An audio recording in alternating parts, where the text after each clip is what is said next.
మామిడి చెట్టుకు ప్రూనింగ్ చేసామండి.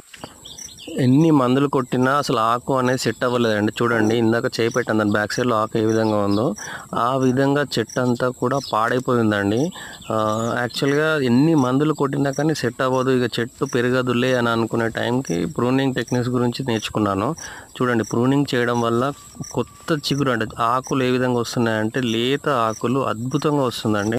అంతకుముందు చెట్టు కొమ్మలైనా చూడండి ఎంత పెద్దగా ఉందో, ఆ కొమ్మ అంతా చాలా దూరం వెళ్ళి అది కాయల బరువుకి ఆకుల బరువుకి కిందికి వేలాడినట్లు ఉండేది.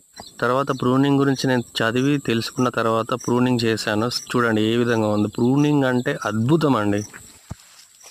ప్రూనింగ్ అంటే కొమ్మలు కత్తిరింపండి. చుట్టూ కొమ్మలు ఎదుగుతున్నప్పుడు కొమ్మల బరువుకి లేదంటే కాయల బరువుకి చెట్టు వేలాడినట్లు అది పెరిగే స్టేజ్ నుంచి కాయలు ఇచ్చే స్టేజ్ వరకు కూడా అది ప్రూనింగ్ మనం చేస్తూ ఉంటే ఎవ్రీ ఇయర్ చేయాలండి. చెట్టును క్రిస్మస్ ట్రీ లాగా తయారు చేయాలి. మీకు నిన్న కూడా జామా ప్రూనింగ్ వీడియోలో కూడా చెప్పాను.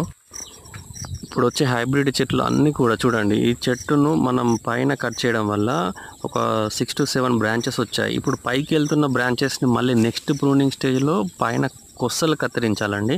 అప్పుడు మళ్ళీ కింద కొమ్మలు రావడం స్టార్ట్ అవుతుంది. సో ఈ విధంగా ఉండడం వల్ల హార్టికల్చర్ క్రాప్లో ఏమవుతుందంటే కాయను మనం ఈజీగా కోయగలుగుతాం. నిచ్చెన వేసుకొని స్టూల్ వేసుకొని కోయడం కంటే చేతికి అందే హైట్లోనే మనం అన్ని ఈల్డ్ తీసుకోవచ్చండి. ఇది ఒక సూపర్ టెక్నిక్ అండి. ఇలాంటి వీడియోస్ కోసం ప్లీజ్ లైక్ చేయండి అండ్ సబ్స్క్రైబ్ చేయండి.